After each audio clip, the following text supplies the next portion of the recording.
అబద్ధాల పునాదుల మీద ఏర్పడ్డ ప్రభుత్వం అంటూ ఎమ్మెల్సీ తాతామధు ఆగ్రహాన్ని వ్యక్తం చేశారు. ఖమ్మం బీఆర్ఎస్ కార్యాలయంలో ఏర్పాటు చేసిన విలేకరుల సమావేశంలో ఆయన మాట్లాడారు. అధికారంలో వచ్చి ఏడాది పూర్తయినా 90% వాగ్దానాలు నెరవేర్చలేదన్నారు. చేసేది చారడంత అయితే చెప్పేది మోరడంత ఉందని ఎద్దేవా చేశారు. కాంగ్రెస్ పార్టీ ఎమ్మెల్సీనే మీ మంత్రుల మీద ఆరోపణలు చేస్తున్నారన్నారు. తులం బంగారం అడ్రస్ లేకుండా పోయిందని, ఫ్రీ బస్సులు అని చెప్పి ఉన్న బస్సులు కూడా ఊడగొట్టారన్నారు.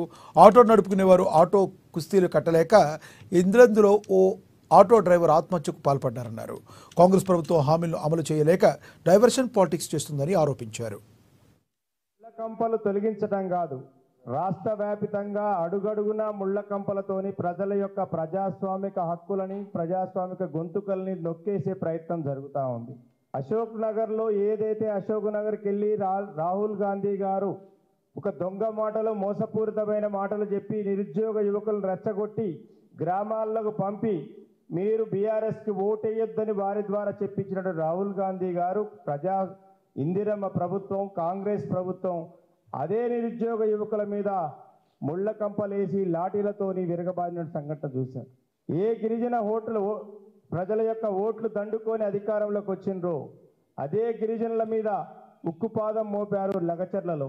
ఈ రోజు కూడా లగచర్ల బాధితులు ఇంకా జైలు జీవితం గడుపుతున్నారు. జైళ్ళ నుంచి రిలీజ్ కావటం కోసం అనేక ప్రయత్నాలు చేస్తున్న ప్రభుత్వం వాటిని అడ్డుకుంటుంది రకరకాల కేసుల పేరుతోని.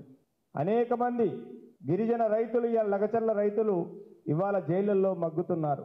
ఎమర్జెన్సీని తలపించే విధంగా ఇందిరమ్మ రాజ్యము అంటే ఎమర్జెన్సీ. ఇవాళ ఇందిరమ్మ రాజ్యం మళ్ళా కొత్త రాజ్యం. రేవంత్ రెడ్డి నాయకత్వంలో ఇందిరమ్మ రాజ్యము అంటే రాష్ట్రంలో మరొక ఎమర్జెన్సీని తలదన్నే విధంగా ఉంది. పైకేమో బట్టి గారు మొన్న బనిగండ్లపాడులో చెప్తుండు, ఏ ఒక్క లబ్ధిదారు ఎంపిక కాలే, గ్రామ సభలోనే జరుగుతుందని చెప్పి పైకి గంభీరంగా చెప్పడం తప్ప వారు నిజంగా చిత్తశుద్ధితో చేయదలుచుకుంటే మరి ఆల్రెడీ గ్రామాల్లో ఎవరి పూరి గురుసులు ఉన్నాయో హౌస్ హోల్డ్ సర్వే మీ దగ్గర ఉంది. అత్యంత నిరుపేదలకు ఇవ్వాలనుకుంటున్నారు, ఆ జాబితా ఉంది. మేము ఇచ్చినప్పుడు కూడా గృహలక్ష్మి పథకం కింద మీ ఎమ్మెల్యేలుగా ఆ రోజు మేము లిస్ట్ ఏమి ఇవ్వలే. మేము ఇచ్చిన తర్వాత కలెక్టర్ గారు మళ్ళీ గ్రామాలకు వెళ్ళి వాటిని పరిశీలన చేసి అప్లోడ్ చేసిన తర్వాతనే లబ్ధిదారులు ఎంపికైంది తప్ప ఆ రోజు మేము ఇట్లాంటి కమిటీలు వేయలే. సంగారెడ్డి జిల్లా